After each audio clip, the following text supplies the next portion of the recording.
Welcome back to AKC Style, the place for figure skaters who want to learn how to skate their hearts out, compete at their highest potential, and spend as much time practicing their inner work as they spend physically training on the ice. Let's get started.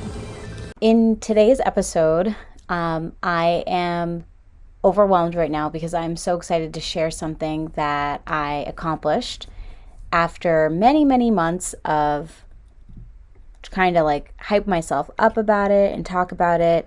If you follow me on Instagram at AKC Style, you probably know what I'm talking about. If you don't, or if you follow me on Facebook, if you're listening to this and we're Facebook friends, you saw this in my Facebook stories. But if you don't know, I landed my Axel for the first time in about 2 years, and I landed it multiple times. And I'm going to be putting together a video because I recorded myself, and I'll get into that story in a minute, but I recorded myself doing the Axel, so I'm going to be putting up a come skate with me video on my YouTube channel where you can see me attempt my Axel. I fell a few times, a few under rotations, I tried different things, and then I finally landed it. And when I tell you the shock that I was in, I still kind of am in shock that I even attempted it, but that I actually did it.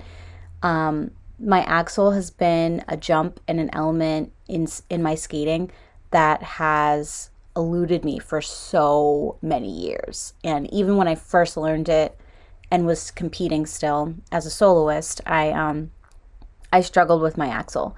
It was a jump that has always been scary for me to attempt and to try, whether I was in competition or in practice. I've had many injuries due to my Axel, and not recently, but just like when I was first learning it, that made me afraid to try the jump and to do the jump. And yeah, I feel like as an adult, I really wanted to land my Axel and I wanted to try it again. And I had an injury earlier this summer that prevented me from trying it in the way that I wanted to. Another coach at my rink was suggesting that I try it on the harness, and she'd help me. And I was really excited to do it. And then I had an ankle injury. So I was off the ice for like 6 weeks and wasn't supposed to be on my skates at all. But I ended up taking like a month off instead of like the full time because I was still doing private lessons and still doing Learn to Skate. But I did have to take time off, and that was excruciating. Anybody who is an athlete and has had to take time away from their sport due to an injury knows, like, you know, logically you have to take the time off so that you can heal, and you know that there's a process and your body heals very quickly when you're an athlete, but some injuries just take a long time. And especially as an adult, it's really hard to be away from your sport due to an injury, and there's just really nothing you can do about it. You just have to let your body heal. So those kind of injuries are really tough, and anybody listening to this who has been through that knows and understands that. So, you know, I was lucky enough that I was able to heal during a time where I didn't have a whole lot of obligations on the ice. So I just had my private lessons, and everybody was really understanding, thankfully, that I couldn't be on the ice with them. So we just worked with it, and we did about a month and a half-ish of lessons where I wasn't on the ice, and I did the lessons by the boards, and that was tough, but we made it through. We did it, and we made it work. And then I did a lot of like PT and a lot of different exercises off ice that didn't hurt my ankle, but helped me build more strength in it and better mobility in my ankle. And it really helped a lot. So over the last month or so, that was like at the end of the summer. So over the last month, so the month of October, I've just been kind of taking it easy. No jumping still. So I had from, I guess, August to October where I didn't even try like a waltz jump. So even with my private lessons, I was back on the ice in mid-September. So yeah, let me just go through the timeline. So I guess if I had to think about it, so mid-September, I got back on my skates. I was back on the ice, was teaching Learn to Skate, and I was working on private skaters. Then through the rest of September into October, I still wasn't jumping. I was really taking it easy. I wasn't even really spinning.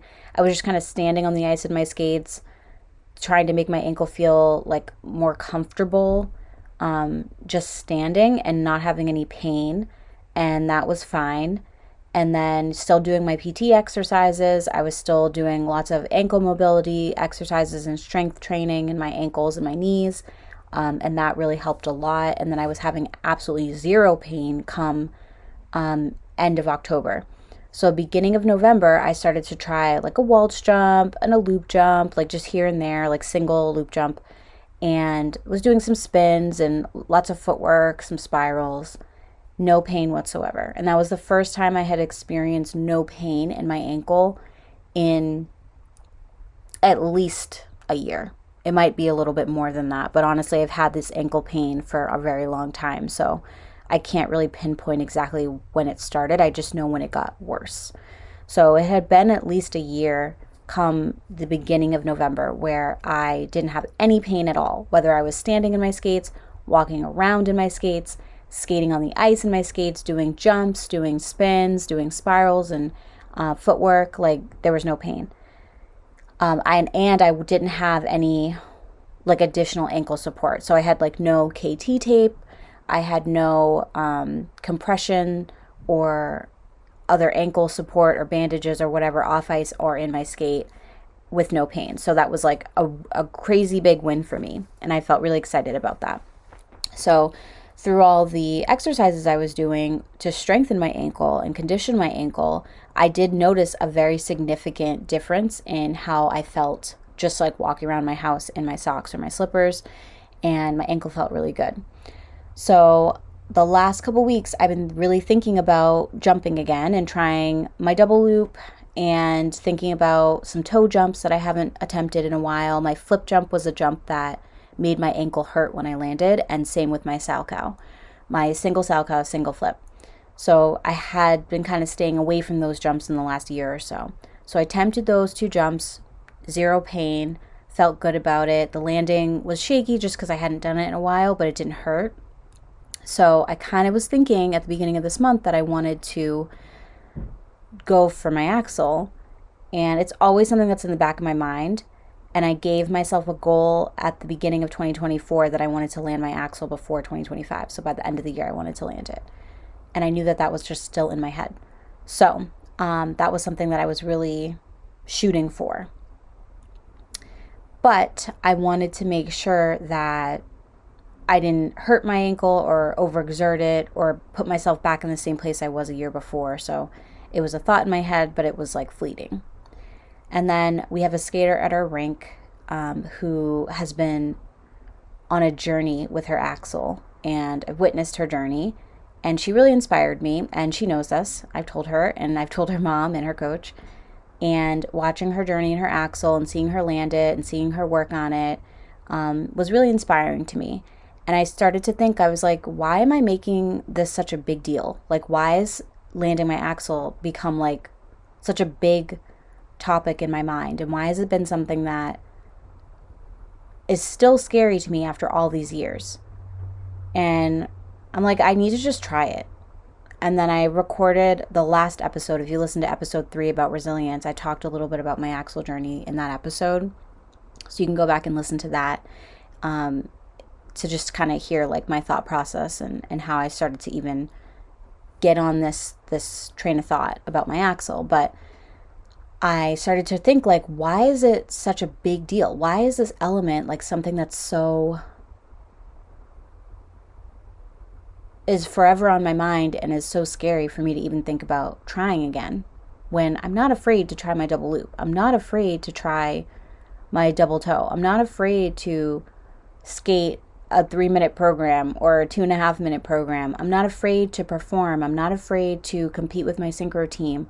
Why is my Axel something that's still, after all these years, like so shockingly terrifying for me to try? And recording episode 3 of this podcast made me think, like, I should just do it. And if I fall, whatever. I'm like, I know I'm not going to hurt myself to the point where I'm like, oh my God, I can't do anything ever again. And like, I broke my body. Like, I know that's not going to happen. I don't have enough height or power or speed to be able to do anything like that. So I just need to try it. And like, I fall all the time. Who cares? I fall safely. Let me just put that in there. I fall safely a lot. And it's fine. So I need to just do it. So we had a competition, our first kind of team competition, and some of my private skaters who are soloists, it was their first time competing for the 24-25 season as well, about a week ago. And I was just watching all the skaters and thinking, like, skating is so great. Like, it doesn't matter if you fall or if you stay on your feet. I just, like, love skating, and that's why I still skate for myself regularly. So why am I not just doing the thing that I know I want to do? Like, forget about being scared. Forget about, am I too old or should I be doing this or whatever. I want to do it. So why am I just not doing it? And I woke up on Tuesday morning, and I should actually look at the date. So Tuesday was November 19th. So I woke up on Tuesday, November 19th, and said to myself, I'm going skating. That was always the plan. I like to skate on Tuesdays, if I can anyway. I don't always get to skate on Tuesdays, but when I do, I like to skate on Tuesdays.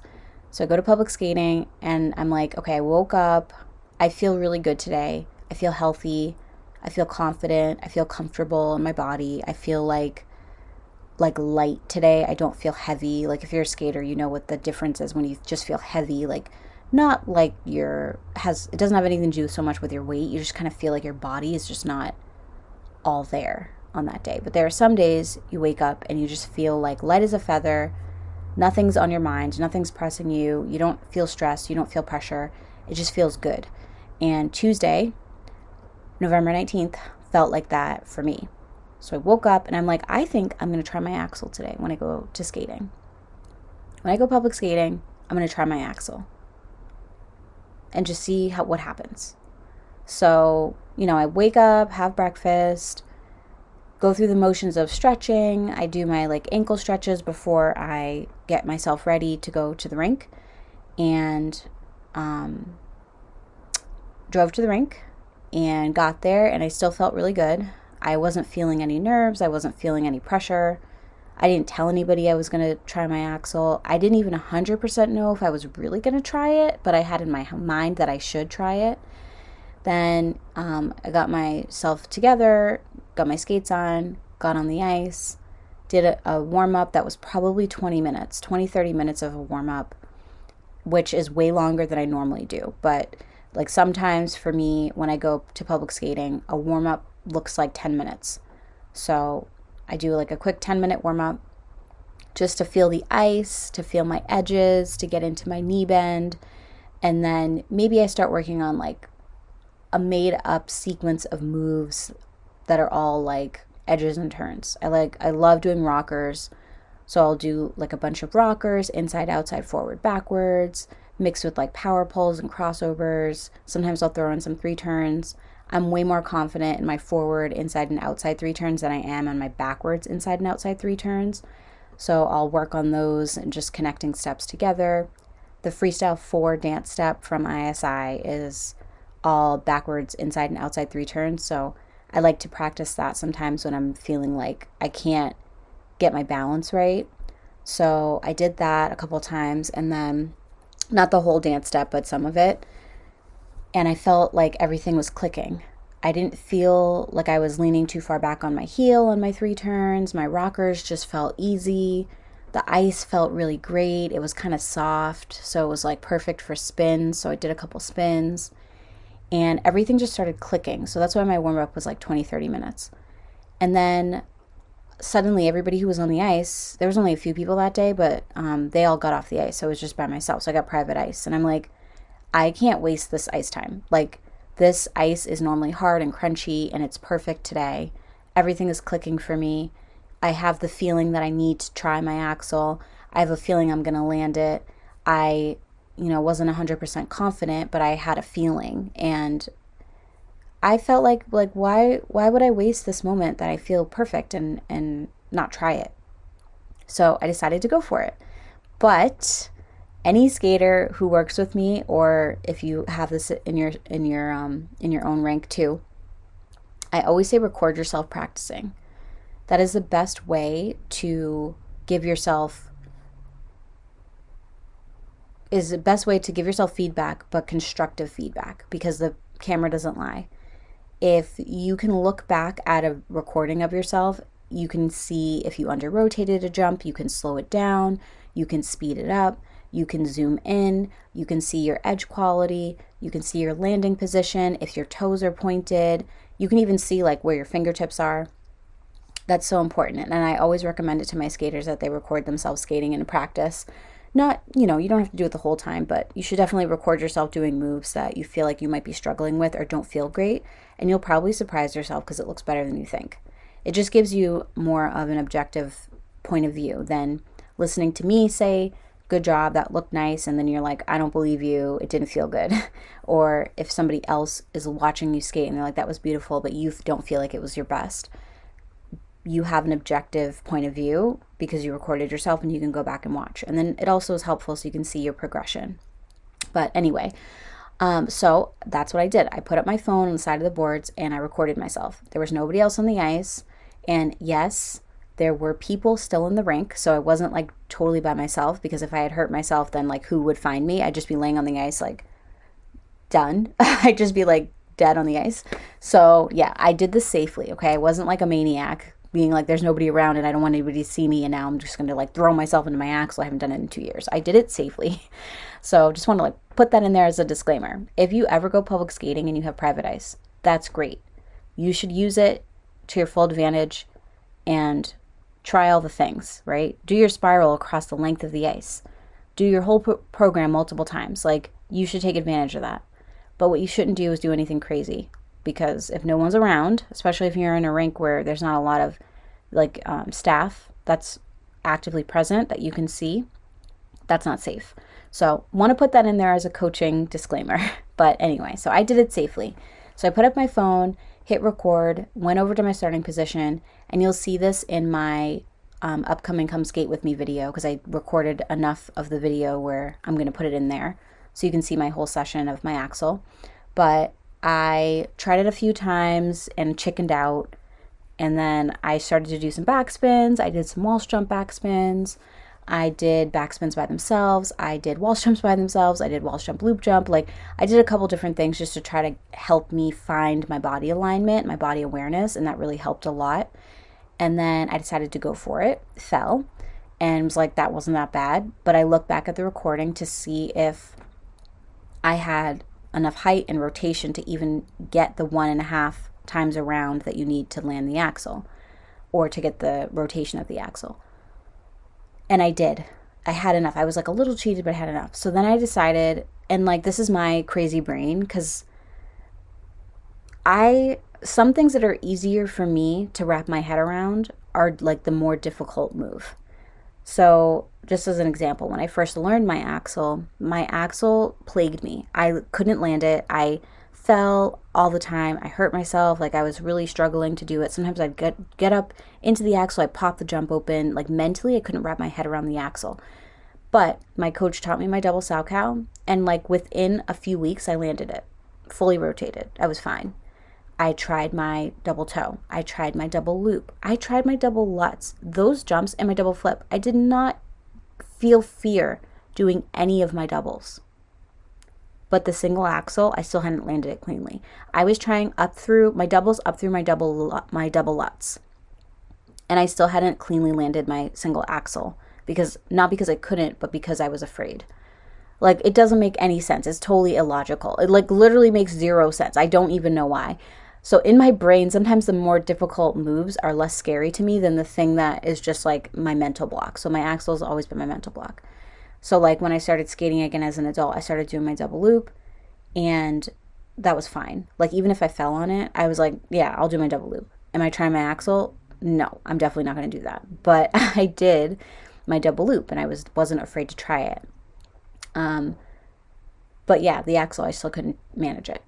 So on this day, on Tuesday, November 19th, I felt like, okay, if I can't get my full rotation on my single axle, or I fall and I just kind of like can't get over that mental block right now, maybe I should try my 1-foot axle. And if I can get at least the majority of my rotation on a single 1-foot axle, I know I can do my regular axle. I can do that. In my head, in my crazy brain, that made sense. I don't know why, but it did. So Yeah, so that was my thought process. So I put my phone back up on the side of the boards, and I went over to the blue line, and I stood there, and I was like, just do your 1 foot Axel. And I kind of like went back to that place where I first learned it when I was first doing Freestyle 7, and was like, okay, just do it. And I got around. I didn't get my full rotation. When I look back at the video, I could see that. But I still jumped. I still got enough height to get like 1 1/4. And then like a little under 1 1/2, but it was close enough, and I stayed on my feet. So then I did another backspin, and I was like, wait, I could totally do my Axel. Just do it. And then I went and I did it, and I fell. And then I went back, stood back up. I tried it, and I landed it. I stayed on my feet.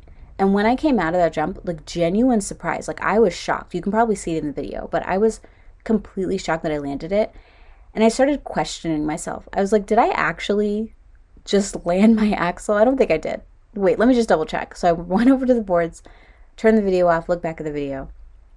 I zoomed in like all the way into my edge to see if I actually got my full rotation, because I did not believe what I was seeing. I couldn't believe I landed my Axel. I had built this moment up in my mind for over 2 years, that as an adult, having been plagued by fear of doing my Axel for like my entire life since I learned it, that I was never going to be able to land it, that I needed to do it in the harness, that if I tried it without like the assistance of a coach, that I was going to hurt myself. I thought to myself, oh my gosh, I'm going to like break my ankle. I'm going to do something crazy. Like, let me knock on wood on that, like literally knock on wood. But I just had built this up in my head that it was going to be this like crazy experience that wasn't going to be positive. And I can't even tell you 100% why I thought that, but that's what it was in my brain. So it's been a lot of kind of like trying to reframe my thought process around doing the Axel. But even besides all that, because even doing the reframing, I still didn't do the jump. Like I still couldn't physically imagine myself doing it or visualize myself doing it again.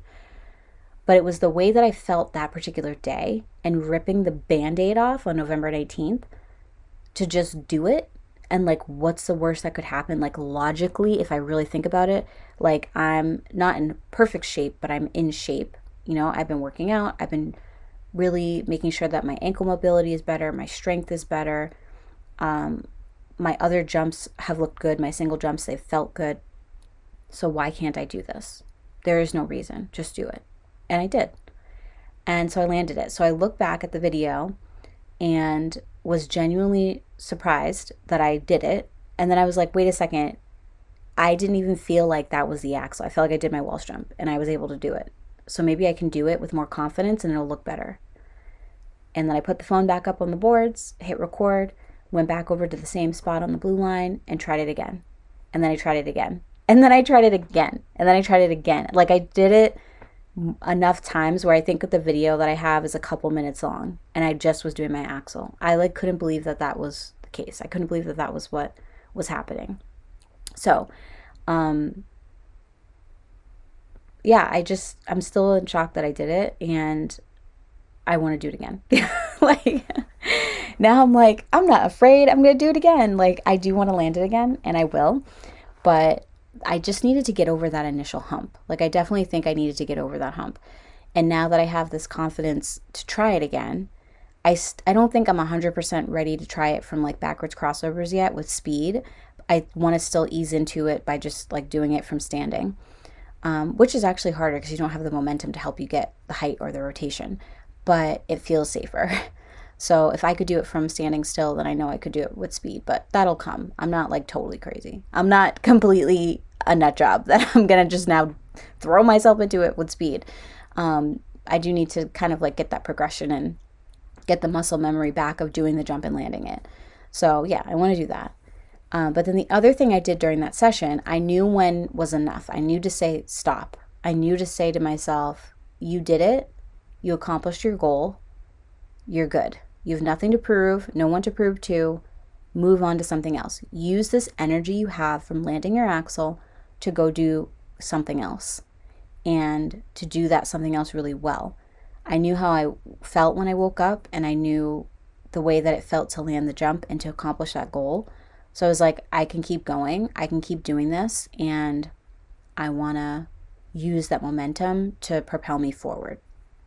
And I feel like that session on Tuesday, November 19th, was very successful because I felt really accomplished when I left. I was tired, of course, but like physically I was feeling like, okay, I feel like an adult skater. Like this does not feel like when I was a teenager and I was competing and stuff and I was in pretty good shape. Like, you know, I can feel it now. And then I still had to go home, eat lunch, and then get ready for Learn to Skate and a lesson that I had with a skater later in the afternoon. But I knew I couldn't like keep that feeling that I had to myself. So I posted it on my Instagram and my stories, and I also posted it on Facebook stories. So yeah, I wanted to share it because I knew that everybody who knows me and people who've been following me for a while, they know that the Axel is something that I talk about a lot. And I've in my like doubles journey as an adult skater, and I skipped over the Axel journey completely because it was scary to me. But now I can say I'm in that jumping era. Like I'm in that. I can say that about myself. Yeah. So wanted to share that with you. Before you go, I just want to tell you about a new resource that's available to you on my website. You can go to akcstyle.com/stunning. That's STUNNING. And you'll get a free guide on how to master your sit spin. I created this guide because I know a lot of you are starting to work on more difficult spins, and I'm seeing it in the rink, and I'm seeing you guys not do your warm-up before you try these spins, and it's driving me crazy. So go ahead and get this free resource, and you can go to akcstyle.com/stunning. Again, that's stunning, STUNNING, and that's right on my website. Put in your email, you'll get it instantly downloaded. It's completely free to you, and I think it'll be extremely helpful if you are starting to work on more difficult spins, or if you've already started working on your sit spin, you've been doing it a while and you need to get lower in your position, you need better posture in your position, maybe you just need it to be more centered. I have some great warm-ups in there for you to look at, and then I also have some great coaching advice. Well, I think it's great coaching advice, and I think some of my skaters think it's great coaching advice because it's coming from me, so you'll really love it. So go ahead and download your free resource, How to Master Your Sit Spin, over at akcstyle.com/stunning. See you in the next episode. Thanks so much for listening today. If you found this episode helpful, let me know in the comments, and be sure to give this video a big thumbs up. This helps other figure skaters discover my channel and also helps me decide what topics I should share with you next. Have fun out there, and I'll see you at the rink.